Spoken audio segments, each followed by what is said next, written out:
Welcome, everyone, to Beyond the Crucible, the podcast that dares to talk about setback and failure, but not so we can commiserate. It's so we can elevate. I'm Gary Schneeberger, the co-host of the show, and our mission today is to offer you the hope that your crucible experiences, those tragedies and challenges you faced or are facing at this moment, don't define you.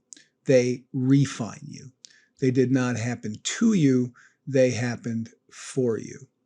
And I don't know many people who know that better than the founder of Beyond the Crucible, the host of this very program, and my friend Warwick Fairfax. Warwick, we've got, this is a broken record. I could actually do a standing thing that says we've got a very interesting guest who will offer great insights and great inspiration to our listeners today again.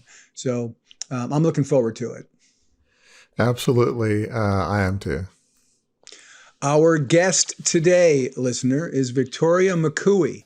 A little bit about her. After a 10-year marriage to a narcissistic spouse and more than a decade trying to divorce and maintain custody of her 3 sons, Victoria made her own drastic transformation from a weak, battered, and compromised victim to a strong, empowered leader in the coaching industry. She's made it her mission to educate, guide, and support women who are in controlling or otherwise abusive marriages to help them stand up to their abuser and regain control of their lives. Short, to the point, and very much a point that's important to talk about. So, Warwick, off to you we will go. Victoria, thank you so much for being on our podcast.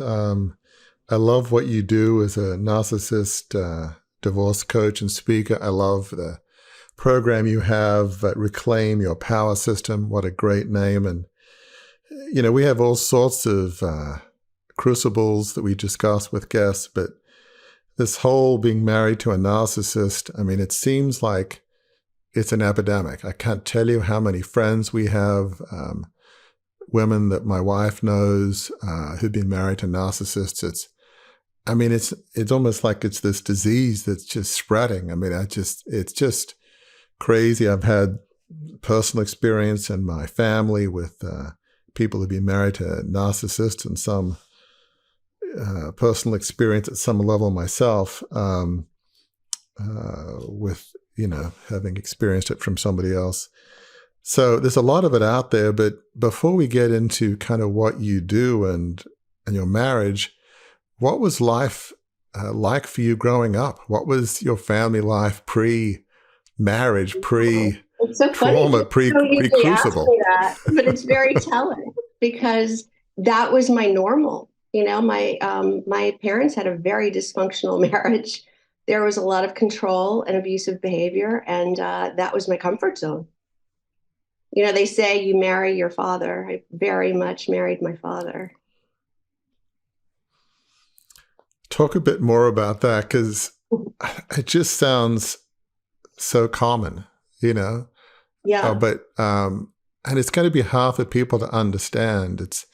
This is obviously very different, but it seems like kids that were abused growing up so often abuse their kids. And I can't at all understand that. You would think the last thing you would want to do is be the opposite. Yeah. I don't pretend to understand. So just talk about a little bit more about right. Well, it wasn't what so life much was like. Abuse of the children as abuse of the whole family dynamic.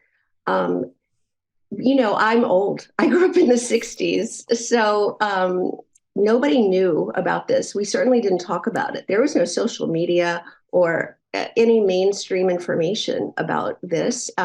People were private. You didn't talk about your dirty laundry. I had to assume, because I didn't have anything to tell me otherwise, that this is what everybody's family looked like. I had no idea that mine was so dysfunctional. But there was always yelling, screaming, throwing, not knowing if or when dad was coming home. Just so much dysfunction, so much chaos, so much anxiety. This is really off the path, but I was diagnosed with a very rare cancer when I was 18. And it's gone. I'm fine. It was a tumor. It was removed. I was very, very lucky. It was a very rare type of thing. But I have to believe that it was the stress and the anxiety of living in that situation my entire life. Because our bodies aren't built to withstand that level of stress. So, as the oldest of two children, I was completely unwanted. My parents were forced to marry because that's what oh my gosh, I've never said this on any podcast before. I hope my mother's not ever going to watch this because, she's a very proper Southern woman, but she became pregnant when she was 20 years old and they got married and had a baby. And that was me. And it was never what they wanted. My father was a child. He was still in college. I was a burden. I was unwanted. It caused so much. They both thought their lives were ruined because of me. So this enormous amount of anxiety and stress of this child being burdened with feeling like they were never enough, never good enough, could never gain their approval. I honestly believe that stress caused this crazy, unique cancer to form. I mean, that's about as awful experience as I can imagine, to grow up as a child feeling like my parents don't want me. It wasn't an intentional relationship. It just happened, and I'm a burden. I'm in the way. Maybe I shouldn't exist because, I mean, that's how can you have any decent sense of self? It's got to destroy your self-esteem, your personhood. It almost feels like worse than cancer. What could be worse than cancer? But it feels cancer of a different kind, if you will. I am not the only person to have this experience. How many people marry because of this circumstance, and especially way back then.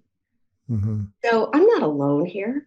There are millions of me, people who never felt loved or welcomed in their household. So yeah, and these are the women like me that grow up with very low self-esteem.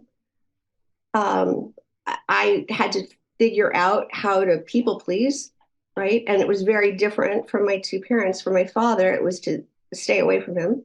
That was how I could exist with him. For my mother, it was and she was so miserable. She was in this horrible marriage, forced into it, never wanted to be there.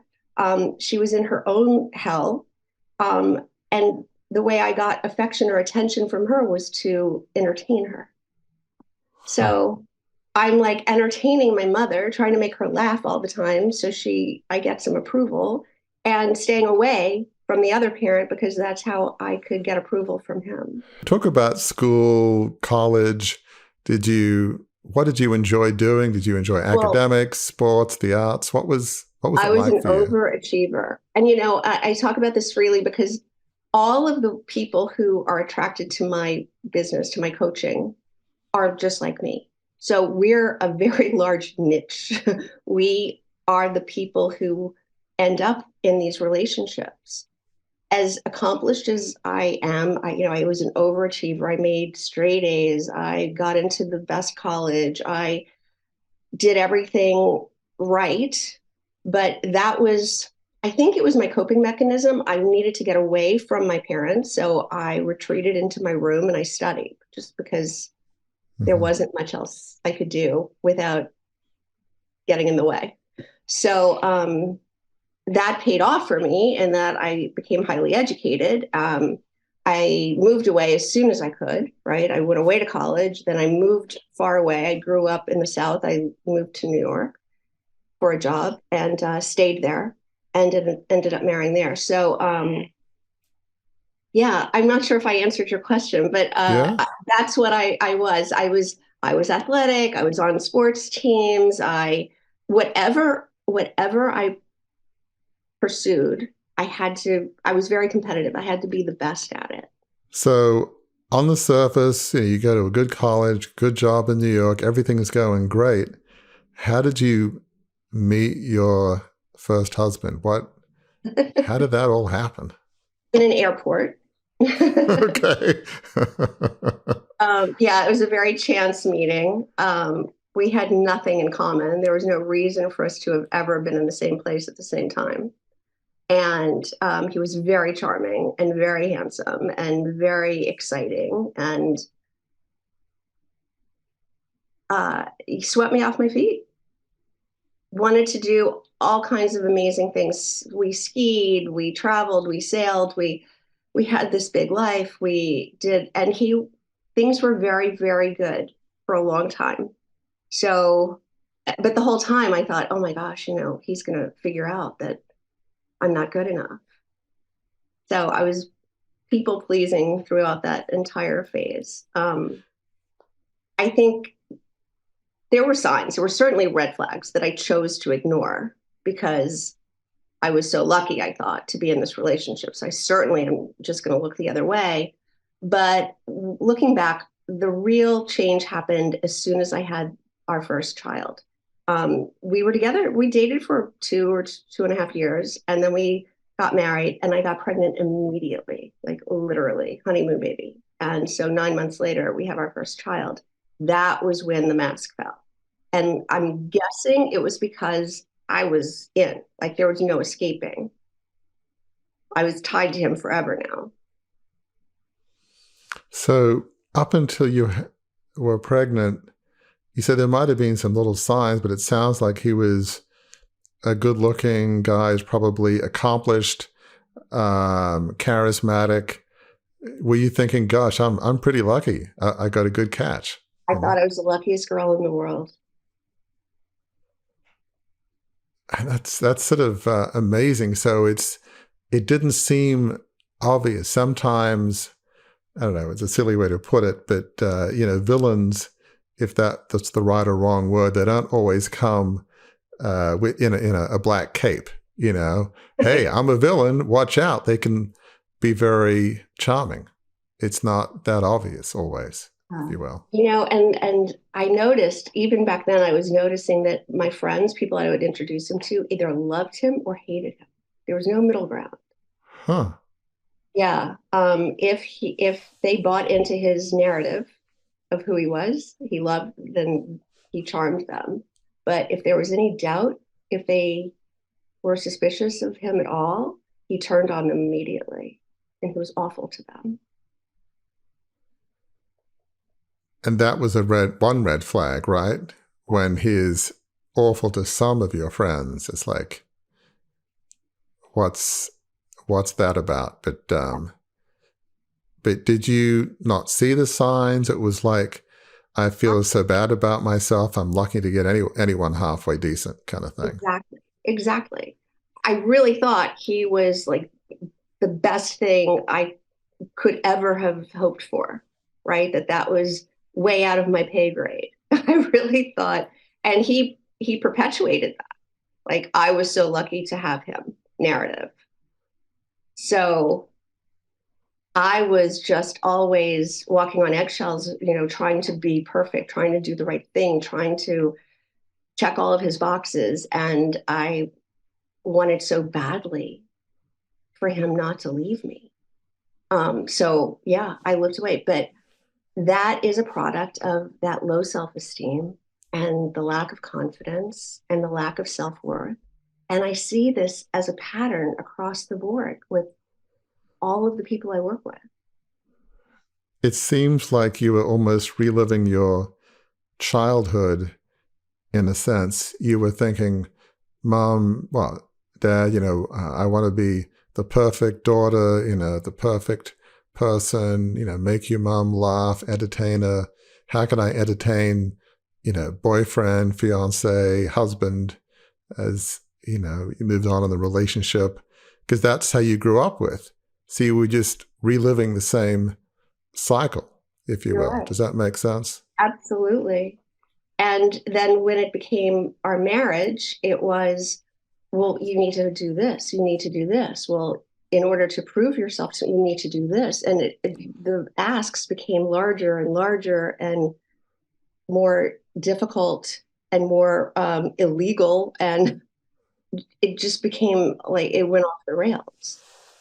But a bit like that terrible aphorism like a lobster boiling, it doesn't happen overnight. It's one step, one step, one step, and I've got to please him because he might leave me, and it's a miracle anybody would have me, and he's good looking, he's charming, and okay, he has his bad days, but I'm so fortunate to have him, and the self-delusion cycle just keeps going because when humans are broken and damaged, as like we all are to a degree, it just stops a smart person thinking straight, if that makes You're sense. so good. This is the quickest anyone has gotten to the root of this.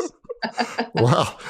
Yeah. I mean, as we said off air, I grew up, as listeners know very well, I grew up in a very wealthy family business in Australia, and power and money produce a lot of dysfunction. So I've had family members, in relationship with narcissists. I've had some degree of, of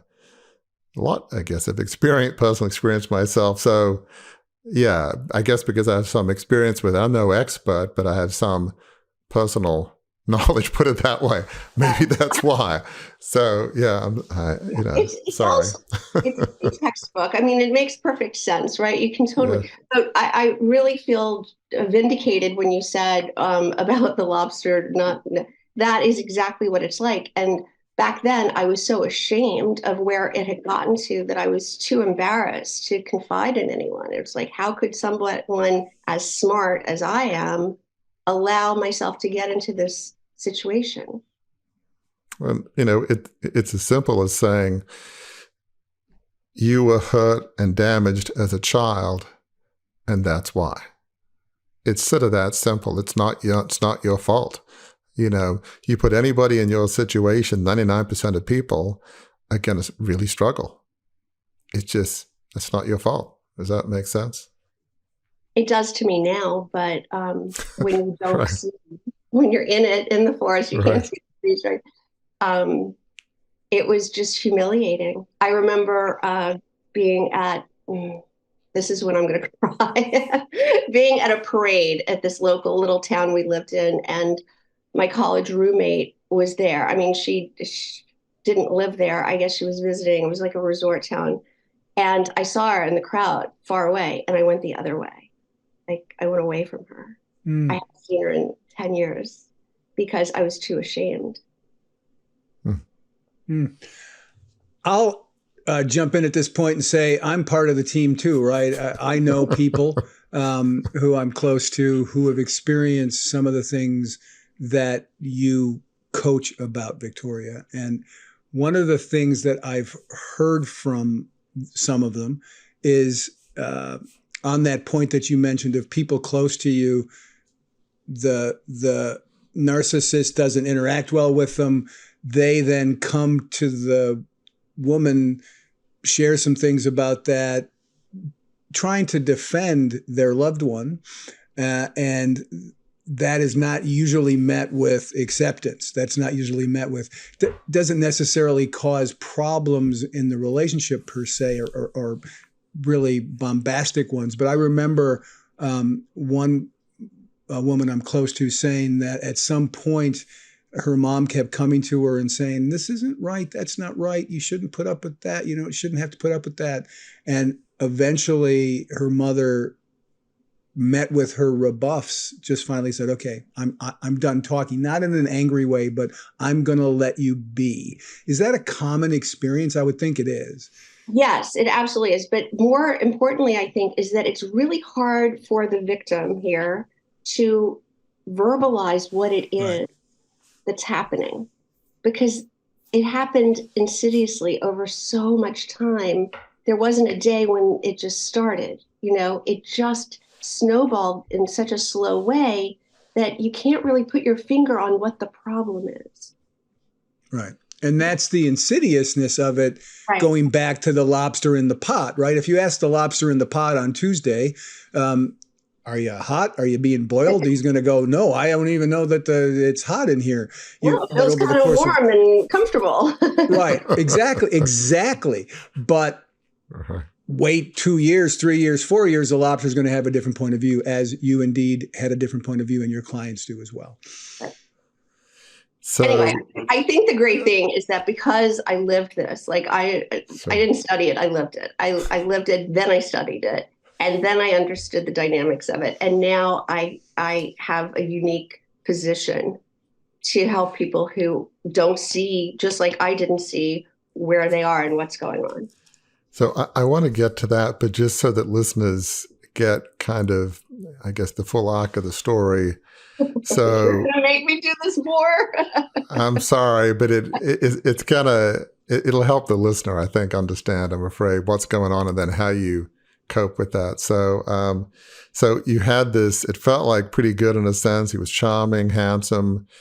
There were red flags. Then you became pregnant. So what happened in the months and years after that when those warning signs became not like, in the peripheral vision, it was like front and center? Yeah.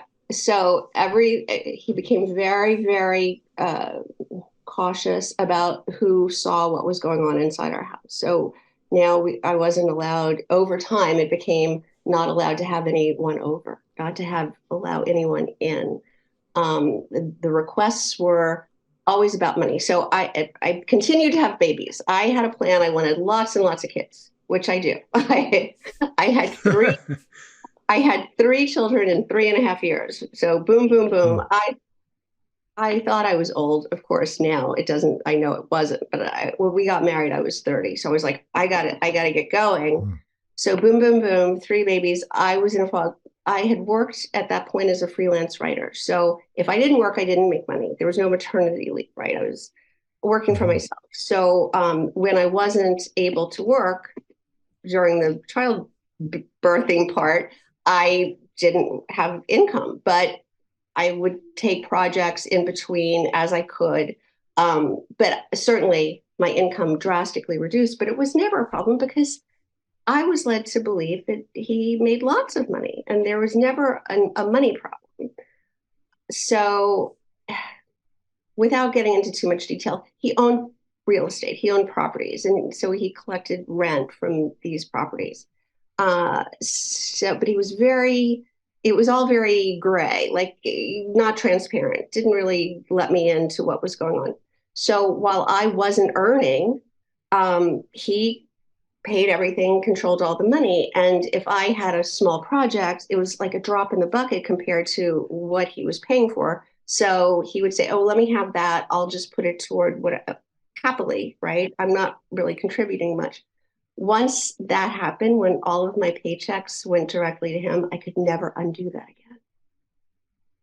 That set the precedent. So now I was expected to always give him my paychecks, which continued because his reasoning was, I'm handling everything. I'm juggling things. Only one person can be in charge here.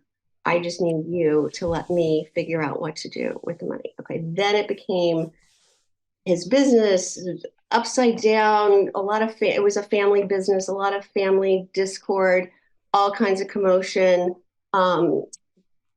His buildings going into receivership, so he wasn't collecting rents. It was like a whole catastrophe. So what I noticed now is whenever I would push back, there would be a drama. So I don't know how much of it is true. But whenever I would say, well, I'm earning money, I want to, but now there's drama. Now something would erupt. And so I would have to, that's when he started pressuring me to sign for lines of credit or loans. And I would say, I can't afford this. And he would say, well, this is what the family needs you to do because my credit is bad and yours is perfect. So this is what the family needs. You're not working. This is what you owe us, you owe the family to do this. You don't understand. I own millions of dollars in real estate. This is a drop in the bucket. And then if I pushed back harder, it was, you're stupid. You don't understand business. You're not a risk taker. You'll never be successful. You're just a pawn. You're just someone who works for someone else. You'll never be. You're a nerd. You're too scared of everything, whatever he could think of. So of course I would end up doing it. And then the next one would come and I would try harder not to do it. And the more I pushed back, the worse the abuse became. So, I mean, it sounds like there was emotional abuse. I'm assuming beyond just finances, just in general. Maybe you make the dinner quote unquote wrong, or you came home 5 minutes late, or silly, stupid stuff. And I'm guessing he'd erupt about that. And was he physically abusive too? I mean, how bad did all this He stuff was get? never physically abusive until the Okay. very end, and that was the line, and that was when I left. So what happened? So yeah, this is a long story. I'm glad Okay. we don't have that. Okay. I'm going to try to make it short. This Sure. went on now for, I don't know, 6-7 years of that. Financial abuse mostly. And honestly, the other abuses weren't as prevalent. Yes, name calling, verbal abuse, Sure. emotional abuse, psychological abuse. But he didn't nitpick on things like that. I see a lot of my clients suffering from. It wasn't that, yes, oh, you're fat, or you look fat in that, or physical things like that. But otherwise, nothing like some of my clients who are really struggling have.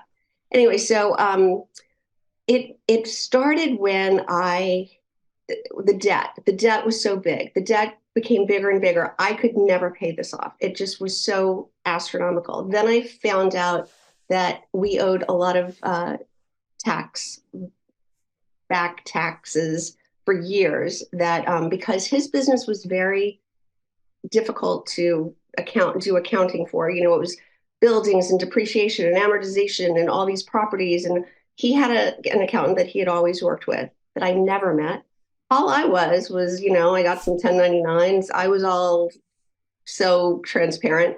I would just get my little receipts together, had my 1099s, and go here. And he would take it to the accountant. And then the taxes would come back this thick. And he'd go sign here. And I would sign, because I can't figure out what is going on with his buildings. So every year that would happen. And it turns out those taxes were never filed.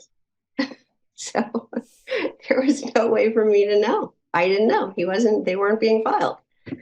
So we owed hundreds of thousands of dollars in taxes. I had no idea. I'm on the hook for it as much as he is. I, didn't file. The straw that broke the camel's back, though, was, like I said, we had 3 little children, all boys. I filed a claim for one of my kids, whatever happened, doctors, whatever. And it came back, and they said, "Oh, you no longer have this insurance. This policy hasn't been in effect for 6 months." I was like, "What are you talking about?" So this was a health insurance policy that I had from a previous job, and I was like grandfathered into this very sweet deal. They didn't offer it anymore, and they had been very clear that if I canceled it, I could never have it back. So the payments came monthly automatically out of his account that I never saw. And when I confronted him, he said, "Oh, I needed the money for something else." I'm like, "There's nothing else that's more important than this." And he's like, "Oh, you're a nerd. You don't understand. This is for losers. If something," I said, "What if something happened?" Because, I'd had that cancer. And I was like, I'm the poster child for, you never know what could happen. And if my parents hadn't had health insurance, I would be dead. So this is non-negotiable to me. And he said, if something happened, I would just sell a building. That was always his answer. I would just sell a building. So I said, I'm not taking no for an answer. We're getting health insurance. So he said, well, you figure out how to get it, and then let me know how much it is. So I do all the research. I figure out I have to join an association and pay for the dues, and then I can, all this stuff. So I come to him with all of the information for the best case scenario. It's going to be way more than we were paying and not as good coverage and everything, but this is the best I can do. And he goes, okay, we can do that. I'm like, great. So give me the money so I can pay these things. Well, he goes, well, I can't do it this month, but ask me again next month. I go, okay. So I come back the next month. Can't do it this month, maybe the next month. So I go, okay, he's never going to give me the money to pay for the insurance. And also, if I went to the grocery store, I'm earning six figures. I'm working from home, taking care of three kids, and earning a decent amount of money. And I don't have any access to any of it. So if I want to go to the grocery store, I have to make a list of what I'm going to buy, tell him exactly how much each item costs, and then he'll go through it and he'll decide, he'll veto things he doesn't think we need. And then he'll give me that exact amount. And I go to the store with three kids in tow because, he was never available for what he called babysitting. They were his kids too. So I'm at the store with all the kids, they're throwing everything into the net and having to take it out. And now I see something that wasn't on the list that I really need that I forgot about. So now I have to recalculate, what can I get rid of? Because I don't have a credit card. I don't have a check. I have nothing else except the exact amount he's given me. So the stress of going grocery shopping, right? So we live in this small, tiny little resort town. I know everybody in the store. I get to the counter, I'm shaking because I'm scared I added wrong in my head while I'm wrangling three little boys. And I'm going to have gone over and I'm going to be humiliated, right? So this was but now I know he had to do that to me to keep me so off balance that I couldn't do anything about it. I couldn't figure out the finances. I couldn't figure out what was going on with his business. I couldn't leave. I was just trying to get through the day. So this all culminated in a physical incident that caused you to say enough. So I decide I've got to figure this out because this isn't working. I'm going to have to steal my money from him. Right. I actually went to a therapist. Well, I went to a doctor who told me that I had headaches, I had backaches. It manifests in all these ways. Yeah. And he said, I think you need to see a therapist. So you need an antidepressant, but I can't give it to you unless you do it with this therapist that we work with. So I start going to this therapist who I don't think really helped me, but at least the doctor was able to prescribe this antidepressant for this little period of time I'm going through. So I get a little bit more clear-headed from that. And I decide that I'm going to steal the next check that comes. And it was a sizable, I remember it was $6,000 something. That was a lot of money, right? And I could get the health insurance with that. I could do everything with that. And he knew it was coming. So I had to tell him that the project had been postponed because he knew exactly when my money was coming, right? So I had to lie, which I'm not good at. And then I had to live this double life and go.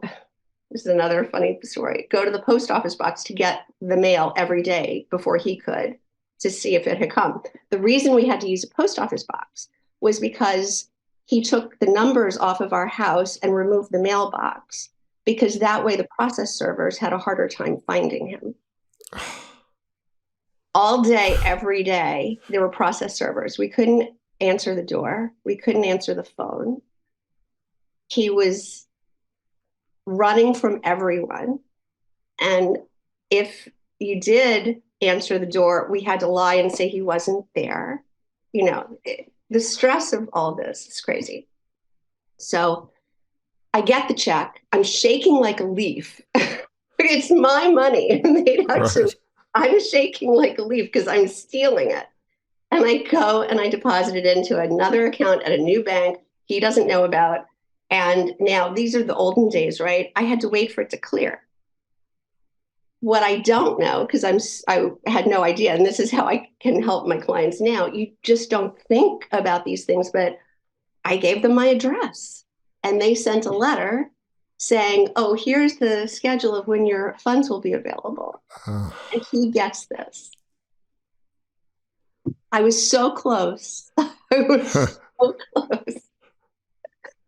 He goes into a rage, ransacks the house, tells me you want control of the money here. You take all the bills. And he starts throwing all these things at me. I'm never giving you another penny. It's like just the drama. So I try to stay calm. I go the distance. Well, the check clears, but then the money in the account is frozen because he's taken out a cell phone in my name that I don't even know about and not paid it. And so there's a lien against my social security number that I don't even know that this is happening. And it's my fault because I'm so stupid. See, you lost all that money because you're so stupid. So yeah, that was pretty much, this is like all coming to a head. And then this one night I was coming back. I used to have to travel into New York City on occasion, once or twice a week, sometimes not at all, for meetings or whatever. So I'm coming back and it was late. He wouldn't pick me up from the train. You know, I was being punished. I had to walk home. It was raining. I didn't have an umbrella. It's such a sob story. And that night I'm like, I'm never doing this again. I'm never doing this again. The one car that we had, because the second one had been repossessed, which is another story that he sent me out in the middle of the night to deal with the repo men.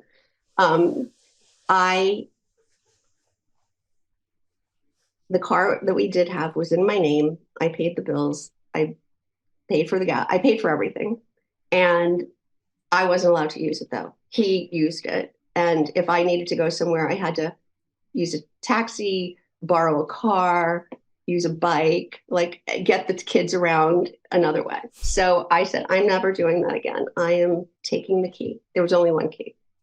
So I hid the key, and he had hidden keys for me many, many times before. But that night I hid the key. I'm like, I'm using my phone tomorrow. That's it. I'm drawing the line. So he gets up in the morning.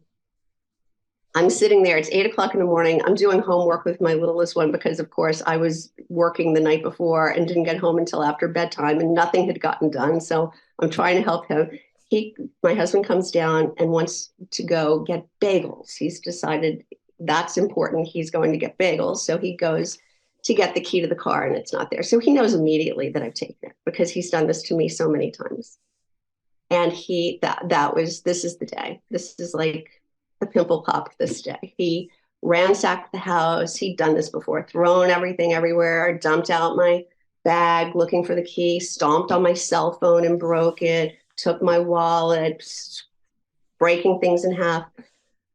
So at one point he has my wallet. I go to grab my wallet back. And now we're like in this tug of war with the wallet. And I came to my senses. It was like, I'm engaging in this crazy lunatic's behavior. So I let go, which caused him to fall back. And I think, and I'm walking away. We were in the kitchen. I'm walking away. I think that just sent him over the edge, that he had, I had made him fall. And he lost his temper and he came up from behind. I don't even see it happening because I'm walking away, and he grabbed me by the throat and pinned me up against a wall, and I blacked out. And our youngest son was standing right there. He was 6 at the time, and he thought I was dead. I think my husband thought I was dead too for a second. And when I came to, we were just sort of eye to eye because, he let go and I came to. We're just face to face like that. And I just calmly walked to the phone and I started dialing for the police. And he started crying and the tears. He's like, don't do it, don't call. And he said, you'll ruin everything. I'll ruin everything. And you're probably thinking everything's ruined already. What are you talking about? Just that they can't take any responsibility, like no accountability. Like I was about to ruin everything because I was calling the police. And so that was the day that your life changed. So talk about how you were able to move on from that and care for other women, because it felt like, you're in this sort of, I don't know what, poisonous soup or whatever, this prison with barbed wire and guards, and couldn't get out. And somehow, maybe you dug a tunnel, somehow you got out, somehow you escaped. It was so hard. And you have that Stockholm syndrome thing, you feel responsible for the abuser and you feel guilty. And I went through all of that people go through. So many times I almost backed down, but thank goodness at that point, by then I told my mother what was going on, and she was very supportive. She came right away and stayed with me. I was able to get a restraining order while he was, this is another typical, really highlights where his mind was. When the police came, I didn't know, but they saw the handprint around my throat. So when they walked in, they were like, what's going on? And the first thing out of his mouth was, my wife is crazy. She's on medication. So they separate us, and I can see that he's being asked what happened. And I guess they told him they saw the handprint, and he said, yeah, well, I was pushing her because she was attacking me. And he went to reenact it on the policeman, and he put his hand on the policeman's throat. And then he reached for his gun, and he said, don't ever touch a police officer. And then he said again, I'm just trying to show you what I did. And he did it again. And they just put handcuffs on him and took him at that point. So the one who was with me said, you need to go right away and get a restraining order, because they're going to let him right out because it's a first offense, and he'll come right back here and he'll kill you. So go get your kids in school and then go get a restraining order. And I remember even at that point, I said, I can't, they wanted me to sign the police report. I said, I can't sign it. He'll kill me. He'll kill me if I do that. So it didn't matter. They had to make the arrest because they saw the evidence of domestic violence. So he was arrested. But during his arraignment, the district attorney said, how much money can he get his hands on? I was like, none. Like, none. And they're like, okay, so they asked for a bail to be set at $5,000. And he was so arrogant and unhinged to the judge. The judge raised his bail to $50,000.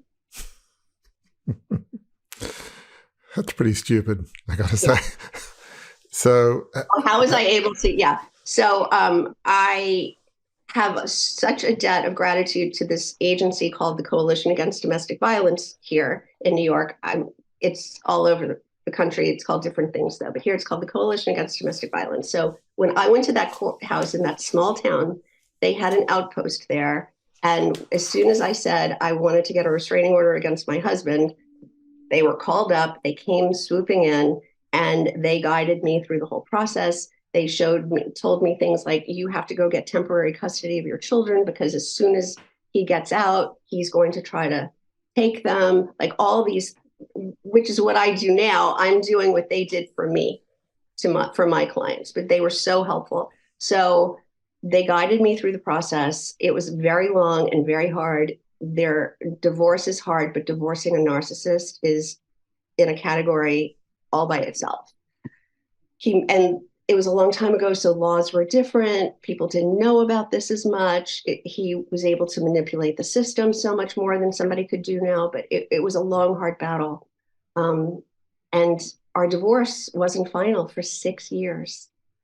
It took 6 years from that night when he could have killed you. Yes.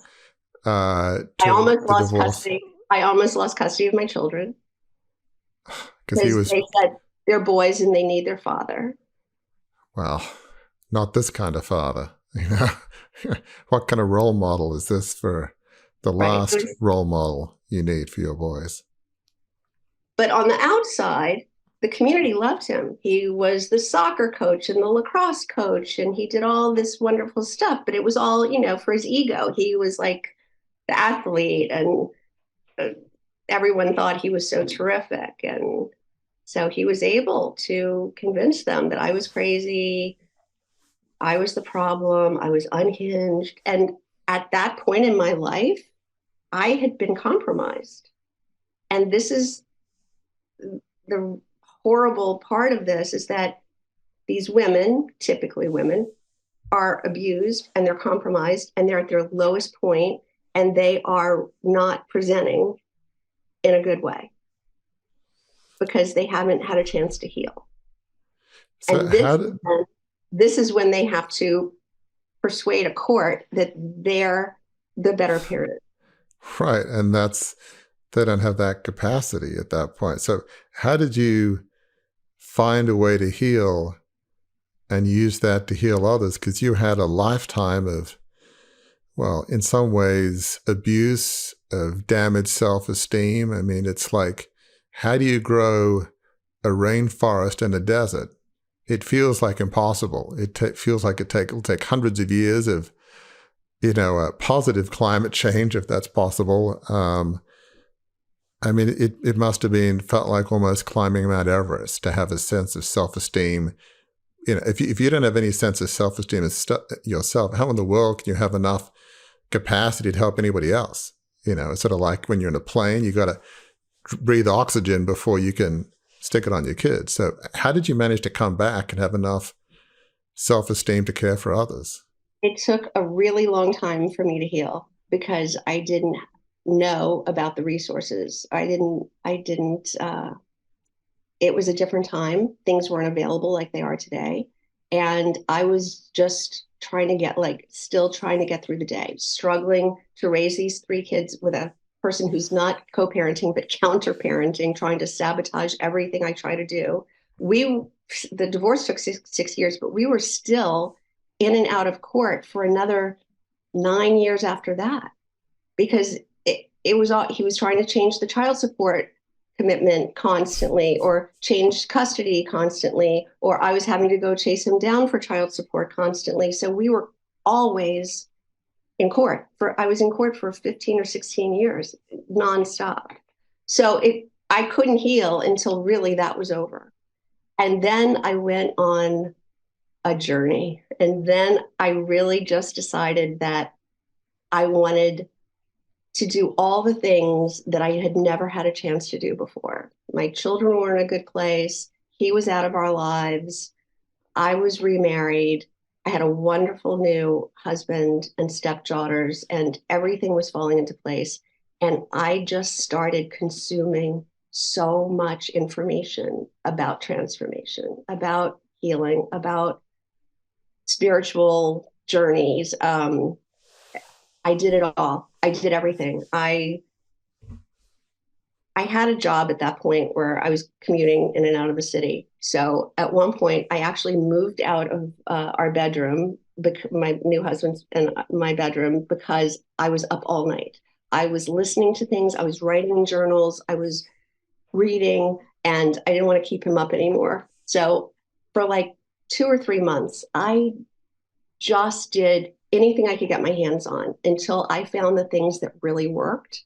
And I crafted this process for me. It wasn't to start a business. It was doing it for me. And I had this huge metamorphosis. I became a stronger, wiser, more capable, confident person. And it didn't happen overnight. It took a long time. And that was when I started doing work for the Coalition Against Domestic Violence. So I wanted to give back. So I had been talking on stages for them, telling my story, showing like teacher groups or PTA meet groups or whatever. Like I was a victim of domestic violence. It's not always who you think it's going to be. It could be anybody here. You're like to open their minds to that. And that was great. But I told them I really want to be in the trenches. Like I want to help victims.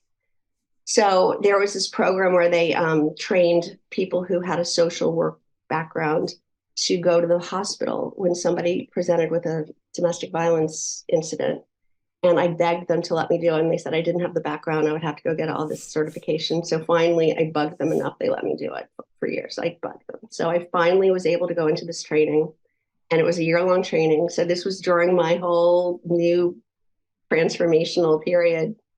And I was allowed to finally go to the hospital to coach victims who presented from a domestic violence incident and help open their minds to how they might be able to leave or that they might not want to stay. You know, some of them didn't think they could leave. Most of them don't think they can leave. So telling them about resources available, but also changing their mindset. You have described in this conversation what it felt like in arduous detail sometimes, what it felt like to be manipulated, controlled, what the toll that took on you, both as you were growing up and in your marriage. You've pivoted now. You've transformed, to use your word, where you're helping people who have experienced the same thing. We have heard you talk about what it felt like to be on the other side of that transformation. Talk a little bit about when you got that chance, right? When you counseled your first woman, when she got it, when she realized she could leave, she could survive if she did. How did that transform your heart? How did that feel when you received that gift? The first time that happened, and the first few times, was in the hospital when I was doing this volunteer work, where I had people often see a light bulb go off in them, right? That there's somebody who understands. Like, it's so specific, this abuse, and so insidious, like we said, that you can't really describe it. So for them to be able to hear from a person in the hospital that I know, I was on the receiving end of that. I get it. I know how you got here. I know what that feels like. I know you're ashamed and you don't need to be. It's not your fault. So the connection I was able to make was everything. It wasn't just some nurse or some, person who didn't really, right. I was a victim too. And they could really open up to me and talk to me and relax about telling me these specific things. They didn't feel judged. They didn't feel ashamed. And I was able to be totally vulnerable, which feels good when you're opening yourself up so somebody else can heal. So as you were helping that first woman and women afterwards, did you feel that there was almost drops of healing in you that, as you use your pain to help others? I sometimes use the phrase drops of grace. Did you feel that? Didn't make all the pain disappear, but it felt a little better that day? Absolutely. Because, when I start telling them what happened to me, they were like, "Oh, I'm so sorry. I'm so sorry that happened to you." I'm like, I'm not sorry at all. Because look at the gift it gave me. It gave me a purpose. It gave me a reason to be here. It gave me the ability to help on a level that almost nobody else can. Like, how awesome for me. So during this, I would say, year-long process of me just holding up in that office, not sleeping, being up all night, going to work every day, I was like, okay, I can't. I was on call because you could be on call whenever. I was on call all weekend, every weekend, and some nights during the week even. So I'm in the hospital or reading or doing whatever nonstop, and I'm going to this job that is not lighting me up anymore, right? My writing job. This is not for me anymore. So I had to figure out how to pivot, how to make a career out of doing what I was passionate about. And that's what you're doing now with your coaching and Reclaim Your Power system. As the years have gone by, do you feel like you've been able to, I don't want to say rebuild your self-esteem, because you probably never had it. It was eradicated from birth, pretty much. I mean, there was no foundation, but do you feel like you've come to a point where you can say, I am worthy. I'm not perfect, because none of us are perfect. We have our flaws. But from my spiritual paradigm, I believe, everybody's a child of God and is worth loving, depending on your religious and spiritual paradigm. I think most would agree with that concept. Have you got to the point where you can say, I deserve to be loved and I'm a worthwhile human being? Have you got to that point, would you say? You ask my family, they will tell you I've gone to the other extreme.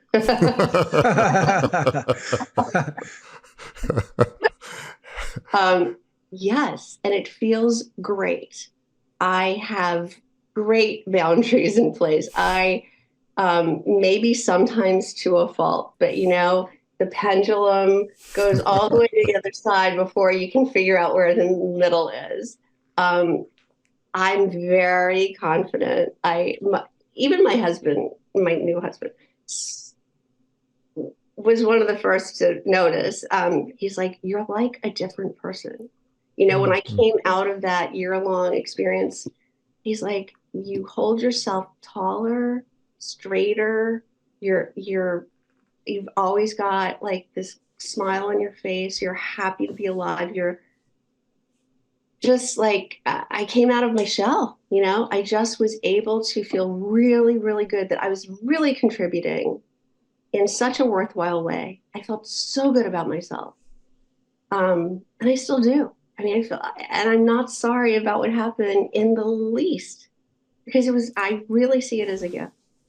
It's almost like the real Virginia McCooey, who you were designed to be, came out. I don't believe there's some grand plan that we should all suffer.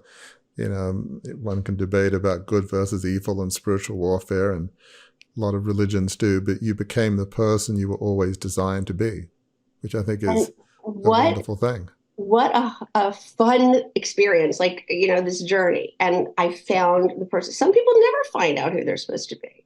So I'm so thankful that I got here. However it took to get here, I got here. And lucky me. Let me ask you one maybe final question. With your 3 boys, I'm guessing your husband may have grown up in some abusive background, and maybe it went on the generations beforehand. We don't need to get into the details. But with your boys, you have a chance to change history. And I'm sure you think about that. I want to raise my boys to be good husbands, partners, to be different. It has to be on your mind. Do you feel like you're in a position where that cycle can be broken? Absolutely. They're adults now. They're not. None of them are married yet, but they have had serious relationships. And yes, I'm very proud of the difference that this generation has made. And that means a lot. I know obviously we grew up extremely differently, but growing up in a very wealthy family business, power and money causes lots of dysfunctions. And am I worth something, or is it just the money and the dynasty and all that? My kids are all adults too, 31 into 20s, and they're all hardworking, humble contributors, have a faith, and they're not damaged by the whole money and various other things that I grew up with. And, they have no idea how blessed they are to have a mother like they have, who's just, she's not a saint, but close. She's so giving and kind. And I won the lottery. They won the lottery having a mother like that. So I feel like in some cycles of dysfunction have been broken, and they're not perfect, but I just take immense pleasure out of generations of dysfunction has been broken in a sense. And you've got to feel some of that with your boys, So anyway, that probably makes some degree of sense, I guess. I am so blessed. And now I have 2 daughters, so we're like a Brady Bunch family. Right? So right. I got all those kids I always wanted. This is the time in the show where I customarily say something about the captain turning on the fasten seat, but I'm not going to say that this time. Here's why. About 40 minutes ago in this conversation, Victoria, you mentioned that you met your first husband, the narcissist, in an airport. And I'm going to avoid the entire area of air travel there you go. out of respect for you and your truly moving story.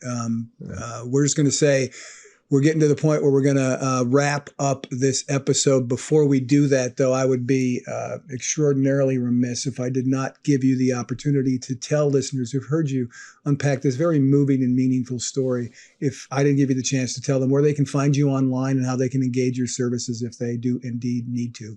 How can they do that? Yes, VictoriaMcCooey.com is my website. And on that website, you can book a strategy session with me. There's also a free gift. So right on the homepage, you'll see you can read a little bit about me. You can relive a little bit of that story. You can also download a free gift, a PDF about what it's like. Yes, exactly. I have it right there. Yep. 5 things every woman needs to know when divorcing a narcissist. So if you're interested in working with me, I have several different coaching programs, depending on what your needs are. So the only way really to figure out what is best for you and how we should work together is to book an initial strategy session with me. So this is a call where I will coach you on the call, but also we'll figure out if we're a good fit and where in my programs you would fit best.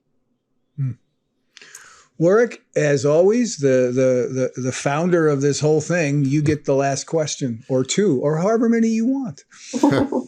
So, Victoria, thank you again. It's an honor to hear your story. The question, believe it or not, we do often ask at the end is going to sound unfortunately too familiar with what you do, but there could well be people, there could well be women who today may feel like their worst day. They may feel like they're in the bottom of the pit, that there is no hope, they're worth nothing, it's all their fault, all of the crazy paradigms that you're all too familiar with. What would a word of hope be for a woman that's in that position today, may feel about as bad as any day they can remember? What would a word of hope be for that woman? This is a tough one. The trick is to, of course, reclaim your power, build back your self-esteem. But, it's easier said than done. When you're in that place where the abuse is just coming at you and you're at your lowest point like that, it's about getting in your head, about putting up a shield. Even if you can imagine that there's a shield around you where it's really hard to heal when you're under attack. So if you can find a way to shut that out, even temporarily, so that you can start this healing process. And yes, everybody gets very caught up in going into these Facebook groups or chats or about the abuse and the narcissism. That is going to validate you that, yes, that's a thing, but it's not going to heal you. Start consuming more positive content. Start consuming more positive, inspirational, aspirational things, motivational messaging, so that you get the willpower and the ambition and the hope that you can get through this. So I think that's the biggest message I would have, to get out of the negative messaging and into more positive messaging. I've been in the communications business long enough to know when the last word on an important subject has been spoken, and that last word was just spoken by our guest, Victoria McCooey. So thank you, listener, for spending this time with us. And remember, we understand. You heard Warwick talk a little bit about his crucible. You heard Victoria really unpack her crucible and how she moved beyond it. We know it's tough, but we also know the truth that Victoria talked about. She's like the 3rd guest in a row who's used this word gift to talk about the most trying times she went through. If she can do that, if Warwick can do that, if other guests can do that, you can do that too. So because what happens is, as you learn the lessons of your crucible and you apply them and you walk forward in them, the destination that it leads you to is the most rewarding of your life, because that destination is a life of significance. If you enjoyed this episode, learned something from it, we invite you to engage more deeply with those of us at Beyond the Crucible.